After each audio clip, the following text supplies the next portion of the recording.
বিসমিল্লাহিররহমানিররহিম। সুপ্রিয় শিক্ষার্থীবৃন্দ, সম্মানিত অভিভাবক, দর্শক, যারা এই মুহূর্তে ল্যাবটি দেখছেন, সকলকে পলাশথানা মডেল উচ্চ বিদ্যালয়ের পক্ষ থেকে আজকের অনলাইন ক্লাসে স্বাগত জানাচ্ছি। তো ক্লাস পরিচালনায় বরাবরের মতো আমি রাহিমা আক্তার, সহকারী শিক্ষক বাংলা, পলাশথানা মডেল উচ্চ বিদ্যালয়, পলাশ, নরসিংহ। আজকে বাংলা ভাষার ব্যাকরণ নবম দশম শ্রেণী বাংলা দ্বিতীয় পত্র বিষয়ের ক্লাস। তো গত ক্লাসে আলোচনা করেছিলাম আমরা ক্রিয়া বিভক্তি নিয়ে, সাধু চলিত রূপ। তো আজকে ধারাবাহিকভাবে আমাদের কারক বিভক্তি সপ্তম পরিচ্ছেদ, চতুর্থ অধ্যায়ের সপ্তম পরিচ্ছেদ তোমাদের মনে আছে নিশ্চয়ই। তো আজকে আলোচনা করব কারক নিয়ে। তোমরা যারা যুক্ত আছো ক্লাসে এই মুহূর্তে, ক্লাসটি একটু শেয়ার করে দিবে যেন সকলে দেখতে পারে।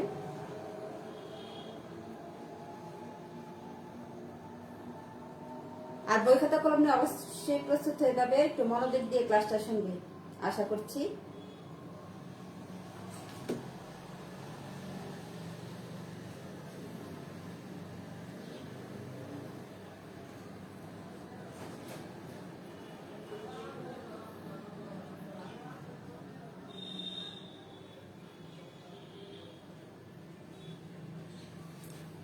নেটে একটু সমস্যা আছে জানি, তারপরে সারাদিন ধরে এমন গেছে। তো এখন আমরা কারক নিয়ে আলোচনা করব। তো চলো কারকটা কি সেটা একটু দেখে নিই। কারক শব্দটি এসেছে সংস্কৃত শব্দ থেকে। এটাকে বিশ্লেষণ করলে আমরা যা পাই, দেখো ক্রি যোগ ন, এটা পরে অ, কারক অক হয়েছে। কারক কি? কারক শব্দের অর্থ হচ্ছে যা করে, ক্রিয়া যা করে, কারক। আর সংজ্ঞাগত ভাবে বলতে গেলে কারক শব্দটি যা ক্রিয়া সম্পাদন করে সেটা হচ্ছে কারক। কিন্তু কারক বলতে বোঝায় ক্রিয়াপদের সঙ্গে অন্যান্য পদের যে সম্পর্ক। অন্যান্য পদগুলোর বাক্যে আমরা জানি যে ক্রিয়াপদ তো প্রধান বাক্যে, ক্রিয়াপদ ছাড়া বাক্য হয় না। মূল কর্তাই হচ্ছে কি এখানে ক্রিয়া, মানে গুরুত্বপূর্ণ অঙ্গ যেটা সেটা হচ্ছে কি ক্রিয়াপদ।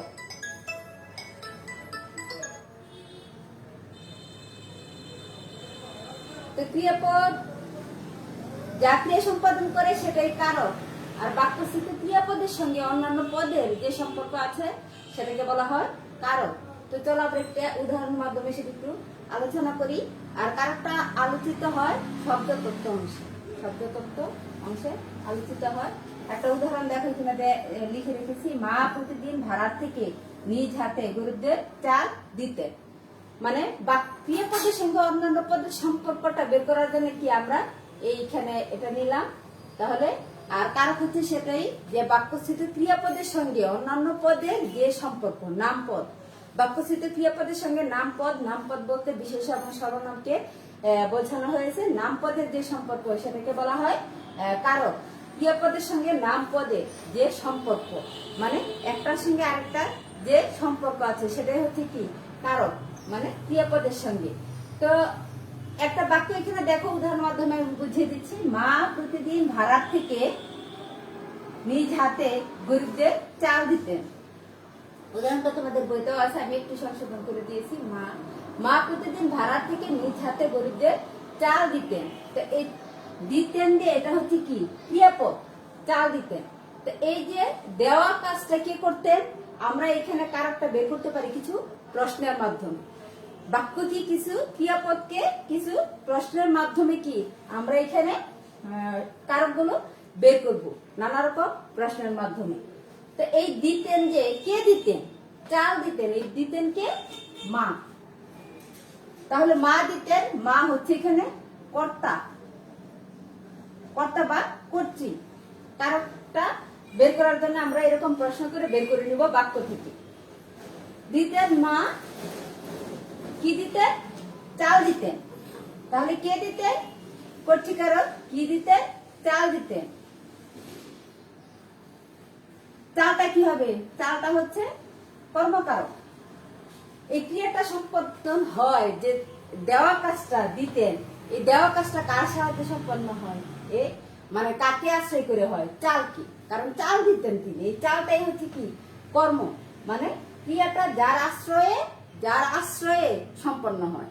ক্রিয়াটা এই যে দেওয়ার কাজটা যার আশ্রয়ে সম্পন্ন হয়েছে সেটা হচ্ছে কি কর্মকারক। তাহলে দিতেন হচ্ছে মা, মা দিতেন, মা কর্তৃকারক, আর চাল হচ্ছে কি কর্মকারক। তারপরে কিসের সাহায্যে দিতেন? নিজ হাতে, তাই না? নিজ হাতে দিতেন, এটা হচ্ছে করণ। কিসের সাহায্যে দিতেন? নিজ হাতে। কে দিতেন? মা। কি দিতেন? চাল। আর নিজ হাতে দিতেন করণ। করণ শব্দের অর্থ হচ্ছে যন্ত্র সহায়, উপকরণ। আমরা পরে এটাতে যাব। করণ যার সাহায্যে দেয়া হয়, যার সাহায্যে ক্রিয়া সম্পন্ন করা হয়, যার সাহায্যে ক্রিয়ার কাজটি চলে, সেটা হচ্ছে কি করণ। করণ কারক হচ্ছে সাহায্য নিয়ে করা। তাহলে এখানে আমরা তিনটা কারকে বের করে ফেললাম, একটা হচ্ছে কর্তৃকারক, একটা হচ্ছে কর্মকারক, একটা হচ্ছে করণ কারক। তারপরে চলো যে কাদের দিতেন, নিজ হাতে তো দিতেন, কাদের দিতেন? এই যে গরিবদের দিতেন, গরিবদের দিতেন, এটা হচ্ছে সম্প্রদান। গরিবদের চাল দিতেন। সম্প্রদান হচ্ছে সত্য ত্যাগ করে কোনো কিছু দেওয়া, মানে কি এখানে আর কোনো সত্য দাবি রাখা যাবে না। সত্য ত্যাগ করে দান করা। কি গরিবদের চাল দিতেন সেটা নিশ্চয়ই কি আর ফেরত নেওয়ার জন্য দেওয়া হয় না।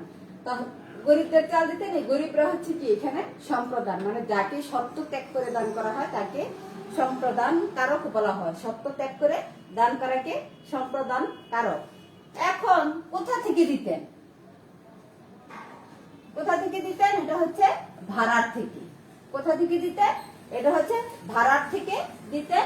আর এটা হচ্ছে অপাদান কারক। ক্রিয়া যে স্থানে সম্পন্ন হয়, অপাদান কারক ভাড়ার থেকে। ক্রিয়া যে স্থান থেকে উৎপন্ন হয়, মানে উৎস। ভাড়ার থেকে চাল দিতেন, তাহলে এইখানে ভাড়াটা হচ্ছে অপাদান। অপাদান হচ্ছে যেখান থেকে ক্রিয়া উৎপন্ন হয়, তৈরি হয়, সেটাই হচ্ছে কি অপাদান কারক। এরপরে হচ্ছে কখন দিতেন? প্রতিদিন বা রোজ। কখন দিতেন? প্রতিদিন। এটা হচ্ছে অধিকরণ। অধিকরণ হচ্ছে, অধিকরণ শব্দের অর্থ হচ্ছে কাল বা সময়। ক্রিয়া সম্পন্ন হওয়ার কাল বা সময়। ক্রিয়া সম্পন্ন হওয়ার কাল বা সময়কে। তাহলে কখন দিতেন? প্রতিদিন। এই প্রতিদিনটা হচ্ছে কি অধিকরণ। আর ভাড়ার থেকে এটা হচ্ছে অপাদান। কারণ ভাড়ার থেকে চাল নিয়ে দিতেন, এই চালটা আনা হয় ভাড়ার থেকে, ক্রিয়াটা উৎপন্ন হয়েছে এই যে স্থান থেকে উৎপন্ন চলিত ভৃত বুঝায়, সেটা হচ্ছে কি অপাদান কারক। তাহলে ভাড়ার থেকে চাল দিতেন, এটা হচ্ছে অপাদান কারক। তাহলে নিশ্চয়ই তোমরা বুঝতে পেরেছো এই বাক্য উদাহরণটির মাধ্যমে। কারক কত প্রকার? 6 প্রকার। কারক হচ্ছে 6 প্রকার।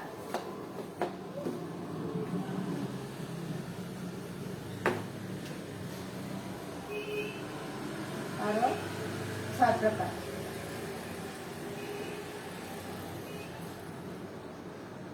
তাহলে এই উদাহরণের মাধ্যমে আমরা প্রত্যেকটা রেদে কর্তৃকারক, কর্মকারক, সম্প্রদান কারক, অপাদান কারক, অধিকরণ কারক, করণ কারক ইত্যাদি কারকগুলো আমরা বের করে ফেললাম। এখন একটা একটা করে আমি একটু দেখছি, বুঝিয়ে দিচ্ছি তোমাদের।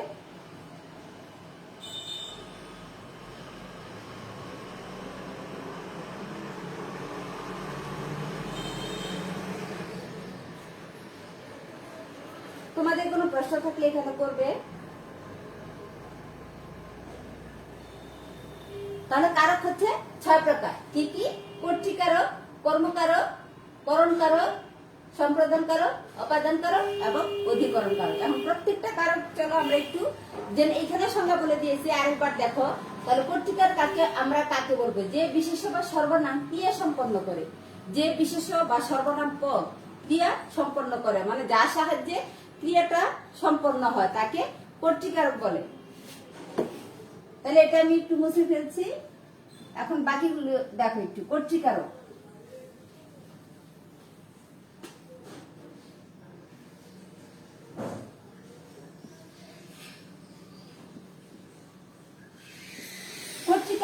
বিশেষ্য বা সর্বনাম পদ ক্রিয়া সম্পন্ন করে তাকে কর্তৃকারক বলে।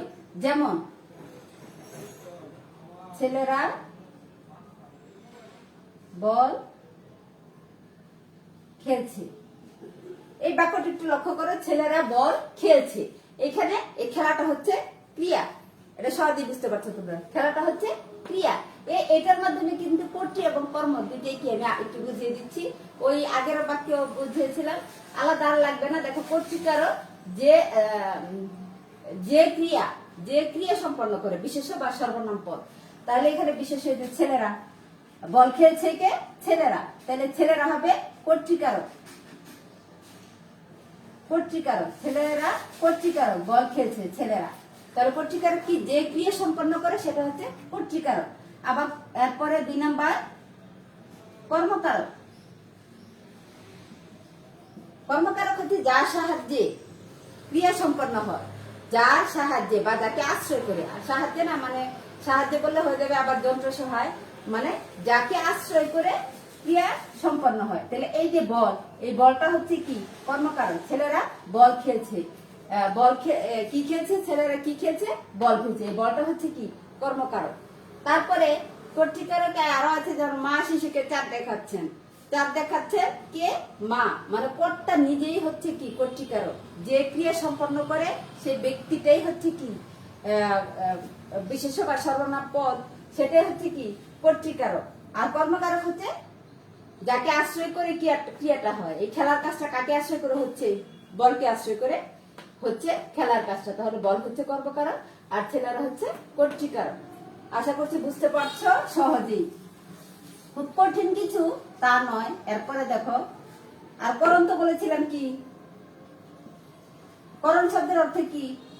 যন্ত্র সহায় উপকরণ।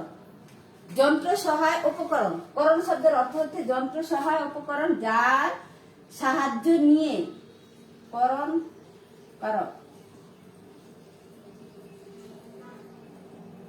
যার ক্রিয়া সম্পাদনে যার সাহায্য নিয়ে ক্রিয়া সম্পাদিত হয়, যার সাহায্য নিয়ে তাকে করণ কারক বলা হয়। যেমন করণ শব্দের অর্থ কি বলেছি? যন্ত্র সহায় এবং উপকরণ। জগতে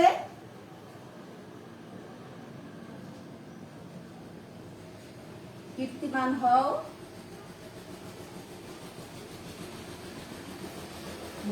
সাধনা। তাহলে এই যে সাধনার নিচে টান দিলাম, এই সাধনায় কি? জগতে কীর্তিমান হবে। তাহলে জগতে কীর্তিমান হও সাধনা। কিসের সাহায্য হবে? এই সাধনা। সাধনা করলে কি? কীর্তিমান হওয়া যাবে। তাহলে এইখানে হচ্ছে কি? এটাই হচ্ছে করণ কারক, এটাই হচ্ছে এখানে উপকরণ। আরেকটা দেখো, মীরা কলম দিয়ে লিখছে। তাহলে এখানে লিখার কাজটা কিসের সাহায্যে হচ্ছে? কলমের সাহায্যে, তাই না? কলম দিয়ে লিখছে। এই কলমটা কি হচ্ছে? কলমের সাহায্য নিয়ে লিখছে। কলমটাই হচ্ছে এখানে যন্ত্র। কলমটা হচ্ছে যন্ত্র আর এটা হচ্ছে করণ কারক। কলমটা এখানে যন্ত্র আর এটা হচ্ছে করণ কারক। যার সাহায্য নিয়ে ক্রিয়াটা সম্পন্ন হয় সেটাই হচ্ছে কি? করণ কারক। এরপরে দেখো সম্প্রদান কারক। সম্প্রদান কারক তো যাকে সত্য ত্যাগ করে দান করা হয়। সম্প্রদান কারক হচ্ছে সত্য ত্যাগ করে দান করা। 4 নম্বরে সম্প্রদান।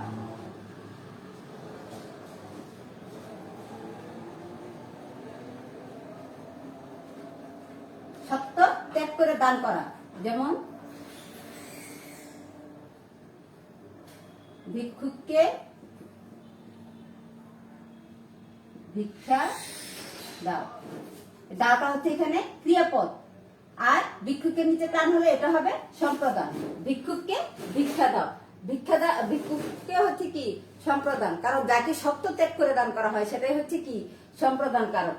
আর ভিক্ষা যদি বলা হতো তাহলে এটা আবার হয়ে যাবে কর্মকারক। কি? ভিক্ষুককে কি দাও? ভিক্ষা দাও। তখন কি? আর আমাদের অবশ্যই কি? কারক নির্ণয়ের ক্ষেত্রে কি করতে হয়? যে ওয়ার্ডের শব্দের নিচে আন্ডারলাইন করা থাকে সেটা দিয়ে সেটা লক্ষ্য করে কি আমাদের কারণ নির্ণয় করতে হয়। কারণ ওই যে ছেলেরা বল খেলে, তো এখানে যদি বলের নিচে টান দেয় তাহলে কি হয়ে যাবে কর্ম, আবার ছেলেদের নিচে টান দিলে হয়ে যাবে কি পট্টিকার। পরের বাক্যটা দেখো, অন্ধজনে দেহ আলো। দেহ হচ্ছে দেয়া, দাও, আগে কর্মপদের সাথে কি যুক্ত করা হতো, তাহলে অন্ধজনে দেহ আলো হচ্ছে অন্ধজনে, এখানে অন্ধজনের নিচে টান হবে, তাহলে অন্ধজনকে আলো দেওয়া এটা হচ্ছে কি সম্প্রদান কারণ, সত্য ত্যাগ করে দেয়া। আশা করছি বুঝতে পারছো। এরপরে দেখো অপাদান কারক।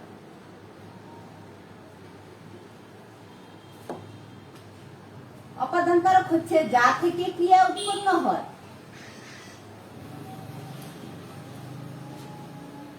অপাদান কারক ক্রিয়ার উৎস। ক্রিয়ার উৎস যেমন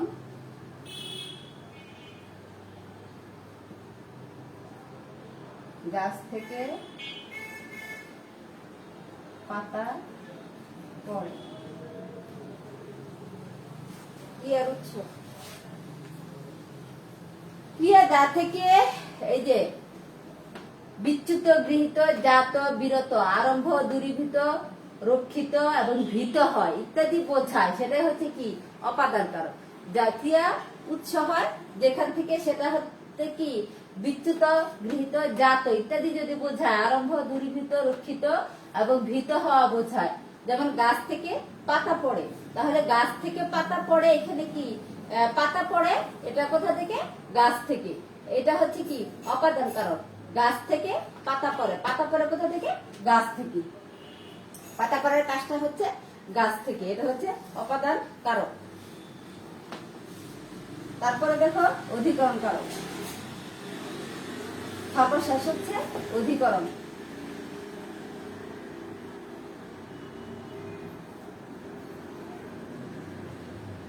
অধিকরণটা সহজ, দেখো অধিকরণ হচ্ছে ক্রিয়া কাল বা আধার, ক্রিয়া সম্পাদনের সময়, কার সাথে অর্থ হচ্ছে সময়, আর আধার হচ্ছে স্থান, মানে যে স্থানে ক্রিয়া সম্পন্ন হয় সে সময় এবং স্থান, সময় এবং স্থানকে বলা হয় অধিকরণ কারক। ক্রিয়ার আধার, যে স্থানে ক্রিয়া সম্পন্ন হয়, সময় এবং স্থান, মানে ওই জায়গাকে কি বলা হয় অধিকরণ কারক বলা হয়। যেমন পুকুরে মাছ আছে, পুকুরে মাছ আছে, তাহলে কোথায় আছে পুকুরে, এই পুকুরে হচ্ছে কি ক্রিয়ার আধার, মাছ যেখানে থাকে, আছেটা হচ্ছে এখানে ক্রিয়াপদ, মাছ যেখানে আছে সেটা হচ্ছে কি পুকুরটা, মানে এটা কি স্থান, এটা হচ্ছে অধিকরণ কারক। তারপরে প্রভাতে সূর্য উঠে, সূর্য উঠে, সূর্য কখন উঠে, কখন উঠে, সূর্য কখন উঠে প্রভাতে বা সকালে, তাহলে এই সকালেটা হচ্ছে কি তোমার সময়, সময় বোঝাচ্ছে এটা অধিকরণ কারক, মানে যে সময়ে এবং যে স্থানে সম্পন্ন হয়, যে সময়ে এবং যে স্থানে সম্পন্ন হয় সেটা হচ্ছে কি অধিকরণ কারক। তাহলে শিক্ষার্থীবৃন্দ, এই ছিল আজকে কারকের মোটামুটি পরিচিতি পর্ব। কারক কাকে বলে, কারক কত প্রকার, কি কি মোটামুটি পরিচিত পর্ব। তো আগামী ক্লাসে আমি তোমাদেরকে প্রত্যেকটা কারকের বিস্তারিত, মানে যেগুলো আলাদা আবার শ্রেণী বিভাগ আছে সেগুলো নিয়ে আলোচনা করব। তো আজকে এই পর্যন্তই। আমি আরেকবার বলে দিচ্ছি যে কারক কি।